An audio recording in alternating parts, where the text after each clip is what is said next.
සම්පත් සෙකියුරිටි සමගින් සතිපතා වෙළඳපොළ තොරතුරු. ශ්‍රී ලංකා මහ බැංකුව විසින් නිකුත් කර ඇති නවතම දත්තවලට අනුව මෙම වසරේ අප්‍රේල් මාසයේදී විදේශ ප්‍රේෂණ ගලා ඇමරිකානු ඩොලර් මිලියන 767.9ක් ලෙස වාර්තා කරමින් පසුගිය වසරේ අප්‍රේල් මාසයට සාපේක්ෂව 19%ක වර්ධනයක් වාර්තා කර තිබෙනවා. ශ්‍රී ලංකාවේ විදේශ ශ්‍රමිකයින් බහුතරයක් සේවය කරන මැද පෙරදිග කලාපයේ පවතින ගැටුම්කාරී තත්ත්වය හමුවේ වුවද විදේශ ප්‍රේෂණ ගලා අඛණ්ඩව ඉතාමත් ශක්තිමත් මට්ටමක පැවති සිව්වන මාසය මේ වන අතර අප්‍රේල් මාසයේ මෙම විදේශ ප්‍රේෂණ ගලා ප්‍රමාණය 2025 වසරේ අප්‍රේල් මාසයේ වාර්තා වූ ඇමරිකානු ඩොලර් මිලියන 646.1ක ඉහළම විදේශ ප්‍රේෂණ ප්‍රමාණයද ඉක්මවා යමින් එක් මාසයක් තුළ ශ්‍රී ලංකාව වාර්තා කළ ඉහළම විදේශ ප්‍රේෂණ ගලා අතරට එක්වනවා. කෙසේ වෙතත් 2026 වසරේ මාර්තු මාසයේ වාර්තා කළ ඇමරිකානු ඩොලර් මිලියන 814.7ක විදේශ සේවක ප්‍රේෂණ ගලා ප්‍රමාණය හා සැසඳීමේදී අප්‍රේල් මාසයේදී විදේශ සේවක ප්‍රේෂණ 6.1ක අඩුවීමක් පෙන්නුම් කරනවා. මෙරටට විදේශ ශ්‍රමිකයින් එක් මාසයන් වලදී මුදල් එවන රටාවන්හි සිදුවන කාලීන වෙනස්වීමක්. 2025 වසරේ දෙසැම්බර් 2020 වසරේ දෙසැම්බර් සහ 2026 වසරේ ජනවාරි මාසවල වාර්තා වූ ඉහළම විදේශ සේවක ප්‍රේෂණ ගලා වලින් පසු 2026 වසරේ අප්‍රේල් මාසයේ වාර්තා කළ මෙම විදේශ සේවක ප්‍රේෂණ ගලා ප්‍රමාණය ශ්‍රී ලංකාවේ ඉහළම මාසික විදේශ ප්‍රේෂණ ගලා අතරට ඇතුළත් වෙනවා. මේ අනුව 2026 වසරේ පළමු මාස 4 තුල ලැබී ඇති මුළු විදේශ සේවක ප්‍රේෂණ ප්‍රමාණය ඇමරිකානු ඩොලර් බිලියන 3.06ක් දක්වා ඉහළ ගොස් ඇති අතර මෙය පසුගිය වසරේ එම කාල සීමාවට සාපේක්ෂව 24.5ක ශක්තිමත් වර්ධනයක්. එමෙන්ම මෙම අගය පසුගිය වසරවල ජනවාරි සිට අප්‍රේල් දක්වා කාල සීමාවේ විදේශ සේවක ප්‍රේෂණ ගලායම හා සැසඳීමේදී වාර්තා වූ ඉහළම විදේශ සේවක ප්‍රේෂණ ප්‍රමාණයද වේ. අපනයන ආදායම සහ සංචාරක ක්ෂේත්‍රය විවිධ බාහිර අභියෝගවලට මුහුණ දෙන පසුබිමක ශ්‍රී ලංකාවේ ප්‍රධානතම විදේශ විනිමය මූලාශ්‍රය ලෙස විදේශ ප්‍රේෂණ නැවතත් සිය ස්ථාවරත්වය මෙම දත්ත මගින් පෙන්නුම් කරනවා. මෙම විදේශ විනිමය ගලා මෙරටට විදේශ සංචිත ශක්තිමත් කිරීමට සහ සමස්ත ආර්ථික ස්ථාවරත්වය පවත්වා ගැනීමට විශාල දායකත්වයක් ලබා දෙනවා. 2026 වසරේදී විදේශ සේවක ප්‍රේෂණ ගලායම් වල මෙලෙස ඉහළ වර්ධනයක් වාර්තා කරන්නේ 2025 වසරේදී වාර්තා කළ ඇමරිකානු ඩොලර් බිලියන 8.07ක වාර්තාගත විදේශ ප්‍රේෂණ ගලායම් ප්‍රමාණයෙන් පසුවයි. 2025 වසරේ වාර්තා කළ ඇමරිකානු ඩොලර් බිලියන 8.07ක මෙම විදේශ ප්‍රේෂණ ගලායම් ප්‍රමාණය 2024 වසරට සාපේක්ෂව 23%ක වර්ධනයක් වූ අතර මේ 2016 වසරේ වාර්තා වූ ඇමරිකානු ඩොලර් බිලියන 7.24ක ඉහළම වාර්ෂික විදේශ ප්‍රේෂණ ගලායම් ප්‍රමාණයද ඉක්මවා යයි. ශ්‍රී ලංකා මහ බැංකු දත්තවලට අනුව 2022 වසරේ පැවති ආර්ථික අර්බුදයත් සමග දැඩි ලෙස පහත වැටුණු විදේශ ප්‍රේෂණ ගලා ඉන් අනතුරුව ඉතාමත් වේගයෙන් යථා තත්ත්වයට පත්වීමින් පවතින බව පෙන්නුම් කරන අතරම 2022 ආර්ථික අර්බුද සමයේ පැවති විදේශ විනිමය හිඟය සහ අවිධිමත් ක්‍රම හරහා මුදල් එවීම ඉහළ යාම හේතුවෙන් 2022 වසරේදී විදේශ ප්‍රේෂණ 31කින් පමණ පහත ගොස් වසර 12ක අවම අගයක් වූ ඇමරිකානු ඩොලර් බිලියන 3.78ක් ලෙස වාර්තා වුණා. විදේශ ප්‍රේෂණ ගලායම් වල මෙම ප්‍රවණතාවය 2023 වසරෙන් පසුව වෙනස් වූ අතර එහිදී ප්‍රේෂණ ලැබීම් 57කින් ඉහළ ගොස් ඇමරිකානු ඩොලර් බිලියන 5.96ක් දක්වා වර්ධනය වුණා. එම වර්ධනය 2024 වසරේදීද අඛණ්ඩව සිදු වූ අතර එහිදී විදේශ ප්‍රේෂණ 10.1කින් ඉහළ ගොස් ඇමරිකානු ඩොලර් බිලියන 6.57ක් ලෙස වාර්තා වුණා. ආර්ථික අර්බුදයෙන් පසුව විදේශ රැකියාව සඳහා විදේශ ගතවීම ඉහළ යාම මෙම වර්ධනයට ප්‍රධාන වශයෙන් හේතු වී තිබෙනවා. 2025 වසරේදී විදේශගත වන පිරිස සුළු වශයෙන් අඩුවද විදේශ ප්‍රේෂණ ලැබීම් තවදුරටත් ඉහළ ගිය අතර එයින් පෙනී යන්නේ එක් විදේශ ශ්‍රමිකයෙකු මෙරටට එවන සාමාන්‍ය මුදල් ප්‍රමාණය ඉහළ ගොස් ඇති බවයි. පසුගිය වසර දෙස බැලීමේදී 2014 සහ 2018 වසර අතර කාල සීමාව තුළ ශ්‍රී ලංකාවේ සාමාන්‍ය වාර්ෂික විදේශ ප්‍රේෂණ ගලායම් ප්‍රමාණය ඇමරිකානු ඩොලර් බිලියන 7ක් පමණ වන අතර මෙය මෙරට ආර්ථිකයට විදේශ සේවක ප්‍රේෂණවල ඇති දිගුකාලීන වැදගත්කම මැනවින් පෙන්නුම් කරනවා. 2026 වසරේ පළමු මාස දෙක තුළ ශ්‍රී ලංකාවේ මූල්‍ය තත්ත්වය සැලකිය යුතු ලෙස ශක්තිමත් වී ඇති අතර රජයේ ප්‍රාථමික අතිරික්තයේ කැපී පෙනෙන වර්ධනයක් සහ සමස්ත අයවැය ශේෂයේ සැලකිය යුතු වෙනසක් වාර්තා වී තිබෙනවා. ශ්‍රී ලංකා මහ බැංකුව නිකුත් කර ඇති නවතම දත්තවලට අනුව 2026 ජනවාරි සහ පෙබරවාරි මාසවලදී රජය රුපියල් බිලියන 545.42ක ප්‍රාථමික අතිරික්තයක් වාර්තා කර තිබෙනවා. මේ පසුගිය වසරේ ජනවාරි සහ පෙබරවාරි මාස තුල වාර්තා වූ රුපියල් බිලියන 328.45ක අගය සමග සැසිඳීමේදී 66%කට වඩා වැඩි වර්ධනයක්. මූල්‍ය තත්ත්වයේ මෙම වර්ධනය සඳහා රාජ්‍ය ආදායම් ඉහළ යාම සහ රාජ්‍ය වියදම් පාලනය කර ගැනීමට සමත් වීම ප්‍රධාන වශයෙන්ම හේතු වී තිබෙනවා.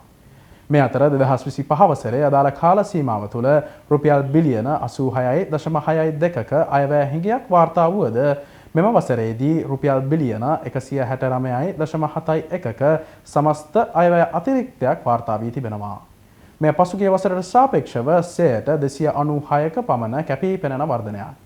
වසරේ පළමු මාස දෙකක කාලය තුළ රජයේ මුළු ආදායම සහ රාජ්‍ය ප්‍රදාන කිරීම පසුගිය වසරට සාපේක්ෂව 35.5කින් වර්ධනය වෙමින් රුපියල් ට්‍රිලියන 1.03ක් ලෙස වාර්තා කරන අතර බදු ආදායමේ සිදු වූ සැලකිය යුතු වර්ධනය මෙම රාජ්‍ය ආදායම් කාර්යසාධනයට ප්‍රධාන වශයෙන් හේතු වී තිබෙනවා. ඒ අනුව බදු ආදායම් 35.8කින් රුපියල් බිලියන 959.9ක් දක්වාත් බදු නොවන ආදායම 32.8කින් රුපියල් බිලියන 71.26ක් දක්වාත් ඉහළ ගොස් තිබෙනවා. මේ අතර අදාළ කාල සීමාව තුළ රජය විසින් සිදු කරන ප්‍රධාන කිරීම් අවම මට්ටමක පවතිනවා. එමෙන්ම ණය ආපසු ගෙවීම අඩු කළ පසු රජයේ මුළු වියදම් පසුගිය වසරට වඩා 1.6ක සුළු ප්‍රමාණයකින් පමණක් ඉහළ ගොස් රුපියල් බිලියන 861.45ක් ලෙස වාර්තා වනවා. ඒ අනුව එම වියදම් ඉහළ යාමට පුනරාවර්තන වියදම් 1.5කින් රුපියල් බිලියන 802.91ක් දක්වා සුළු වශයෙන් ඉහළ යාම රාජ්‍ය ප්‍රධාන වියදම්ද 4.2කින් රුපියල් බිලියන 58.53ක් දක්වාද ඉහළ යාම හේතු වී තිබෙනවා. කෙසේ වෙතත් ආදායම් ඉහළ නංවා ගනිමින් වියදම් පාලනය කිරීම හරහා රජය ගෙන යන මූල්‍ය තත්ත්වය ස්ථාවර කිරීමේ වැඩපිළිවෙල අඛණ්ඩව සාර්ථක මට්ටමක පවතින බව මෙම දත්ත මගින් පෙන්නුම් කරනවා. දිත්වස් සුළි කුණාටුවෙන් පසු සිදු කෙරෙන ප්‍රතිසංස්කරණ කටයුතු වෙනුවෙන් දරන වියදම් සහ මැද පෙරදිග ගැටුම් හේතුවෙන් ලෝක බොරතෙල් මිල ගණන් වෙනස් වීමට පවතින අවදානම් මධ්‍යය වුවද මෙම ප්‍රගතිය අත්කර ගැනීමට රජයට හැකි වී තිබෙනවා. ජාත්‍යන්තර මූල්‍ය අරමුදලේ 5 වන සහ 6 වන සමාලෝචන සම්බන්ධයෙන් කාර්ය මණ්ඩල මට්ටමේ එකගතාවයකට පැමිණීමෙන් පසු ලැබීමට නියමිතව පවතින ණය වාරිකය ලබා ගැනීමට ශ්‍රී ලංකාව සූදානම් වෙමින් සිටින පසුබිමක මෙම මූල්‍ය වර්ධනය වාර්තා වීම විශේෂත්වයක්. කෙසේ වෙතත් බාහිර බලපෑම් තවදුරටත් ඉහළ මට්ටමක පවතිනවා. ඉහළ යන බොරතෙල් මිල සහ සුළි කුණාටුවෙන් සිදු වූ හානි ප්‍රතිසංස්කරණ වෙනුවෙන් සිදු කරන වියදම් හේතුවෙන් 2026 වසරේදී රජයේ මූල්‍ය තත්ත්වයට තවදුරටත් පීඩනයක් එල්ලවනු ඇතැයි අපේක්ෂා කෙරෙනවා. මේ අතරම මූල්‍ය ස්ථාවරත්වය අඛණ්ඩව පවත්වාගෙන යාම සඳහා රජයේ ආදායම් මාර්ග ශක්තිමත් කිරීම, පිරිවැයට සරිලන මිල සූත්‍ර පවත්වාගෙන යාමේ සහ මූල්‍ය අවදානම් පාලනය කිරීමේ වැදගත්කම ජාත්‍යන්තර මූල්‍ය අරමුදල සහ ශ්‍රේණිගත කිරීමේ නියෝජිත ආයතන තවදුරටත් අවධාරණය කර සිටිනවා. 2026 වසරේ මාර්තු මාසයේදී පෞද්ගලික අංශය විසින් බැංකු පද්ධතියෙන් සිදු කර ඇති ණය ලබා ගැනීම ප්‍රමාණයේ කැපී පෙනෙන වර්ධනයක් පෙන්නුම් කරන අතර ඊට උත්සව සමය වෙනුවෙන් ණය සඳහා පැවති ඉල්ලුම සහ ආර්ථික ක්‍රියාකාරීත්වය ඉහළ මට්ටමක පැවතීම හේතු වී තිබෙනවා. ශ්‍රී ලංකා මහ බැංකුව නිකුත් කළ නවතම දත්තවලට අනුව මාර්තු මාසයේදී පෞද්ගලික අංශය ලබාගෙන ඇති මුළු ණය ප්‍රමාණය රුපියල් බිලියන 258.4කින් ඉහළ ගොස් තිබෙන අතර ඒ අනුව මාර්තු මාසය අවසන් වන විට පෞද්ගලික අංශයේ මුළු ණය ශේෂය රුපියල් ට්‍රිලියන 10.7ක් ලෙස වාර්තා වනවා.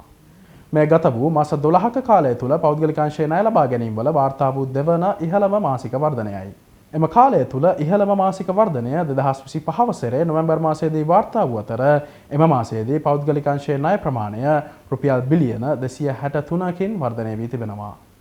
මේ අතර දිත්වා සුළි කුණාටුවෙන් පසුව 2026 ජනවාරි මාසයේදී අවම ණය වර්ධනයක් වාර්තා වුණා. ඉන්පසුව පෙබරවාරි මාසයේදී එහි යලි ප්‍රකෘතිමත් වීමක් පෙන්නුම් කරමින් මාර්තු මාසයේදී පෞද්ගලික අංශයේ වෙත ණය ලබා දීම තවදුරටත් වර්ධනය වී තිබෙනවා. මාර්තු මාසයේදී පෞද්ගලික අංශයේ මුළු ණය ප්‍රමාණය 2.5ක මාසික වර්ධනයක් වාර්තා කරන බව ශ්‍රී ලංකා මහ බැංකුව පෙන්වා දෙනවා. 2025 වසරේ පෞද්ගලික අංශයේ ණය ලබා දීම හා සැසඳීමේදී එම වසරේ පෙබරවාරි මාසයේ 26.4ක් ලෙස පැවති පෞද්ගලික අංශයේ ණය වර්ධනය 2026 වසරේ පෙබරවාරි මාසයේදී 27.1ක් දක්වා වර්ධනය වී තිබෙනවා. මෙම වර්ධනය සඳහා දේශීය බැංකු ඒකක මගින් ලබා දුන් ණය ප්‍රධාන වශයෙන් හේතු වී තිබෙනවා.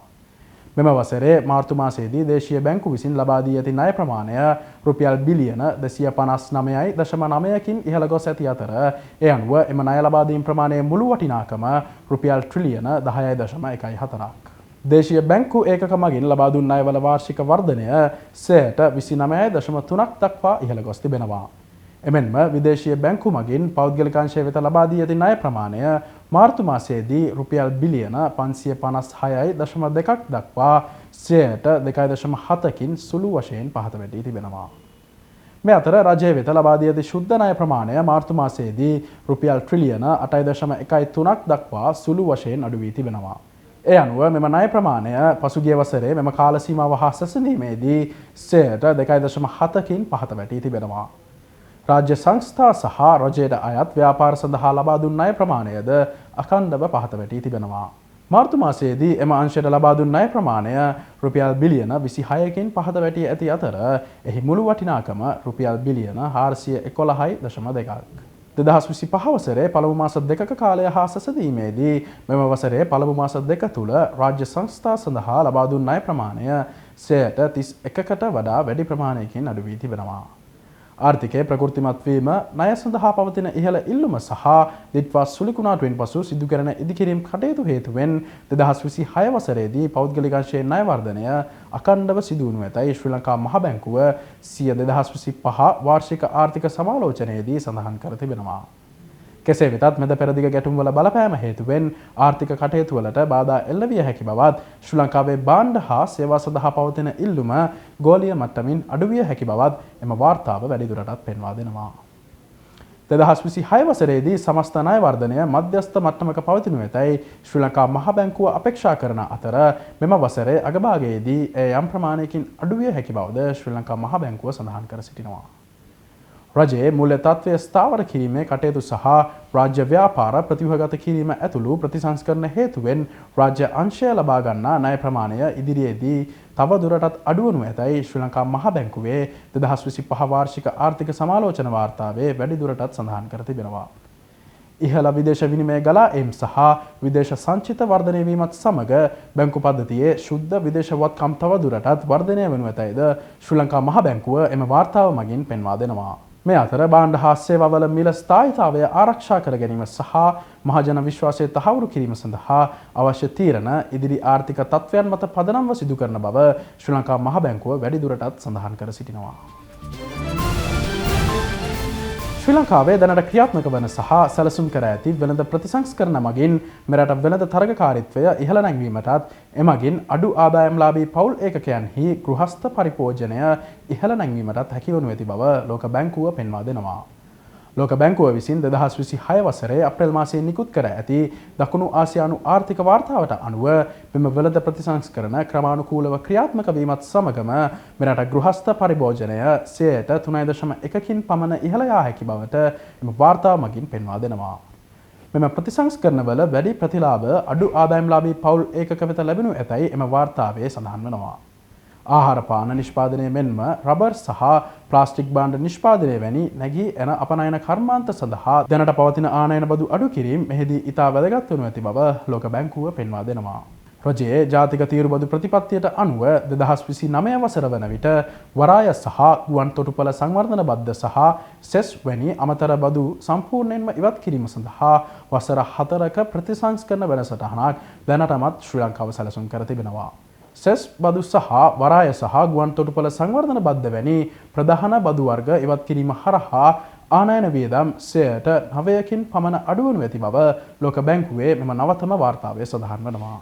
කෙසේ වෙතත් වරාය සහ ගුවන් තොටුපළ සංවර්ධන බද්ධ සහ තවත් අමතර බදු තවදුරටත් පවත්වාගෙන යාම පිළිබඳව ලෝක බැංකුව සිය අවධානය යොමු කර තිබෙනවා. එම වාර්තාවට අනුව තවමත් පවතින ඉහළ ආනයන බදු සහ වෙළඳාම සඳහා ඇති බාධාවන් ශ්‍රී ලංකාවේ ආර්ථික ප්‍රගතියට සහ ජාත්‍යන්තර වෙළඳ තරගකාරීත්වයට අහිතකර ලෙස බලපා තිබෙන බව වාර්තාවේ සඳහන් කර තිබෙනවා. මෙරට බාහිර ආර්ථික අංශයට එල්ල විය හැකි අවදානම් කිහිපයක්ද මෙම වාර්තාව මගින් පෙන්වා දී තිබෙනවා. ගෝලීය වෙළඳපොළ තුළ බොරතෙල් මිල සහ අනෙකුත් බලශක්ති මූලාශ්‍රයන්හි මිල ඉහළ යාම හමුවේ ශ්‍රී ලංකාව තවමත් දැඩි අවදානමක පත්ව සිටින අතර ඒ හේතුවෙන් ආනයන වියදම් ඉහළ යාමත් සමගම උද්ධමනය රාජ්‍ය මූල්‍ය ශේෂය සහ ජංගම ගිණුමේ හිඟය කෙරෙහි අහිතකර බලපෑම් ඇතිවිය හැකි බව ලෝක බැංකුව සිය වාර්තාව මගින් පෙන්වා දෙන අතරම විශේෂයෙන්ම මැද පෙරදිග පවතින නොසන්සුන්කාරී තත්ත්වයන් හේතුවෙන් ලෝක බලශක්ති වෙළඳපොලේ සිදුවන වෙනස් වීම මෙරට සාර්ව ආර්ථික ස්ථාවරත්වය යම් අවදානමකට ලක්විය හැකි බවට ලෝක බැංකුව වැඩිදුරටත් අනතුරුවඟවා සිටිනවා. තවද ලෝක බැංකුව විසින් දේශගුණික විපර්යාස හේතුවෙන් ඇතිවිය හැකි අවදානම් පිළිබඳවද සිය අවධානය යොමු කර තිබෙනවා.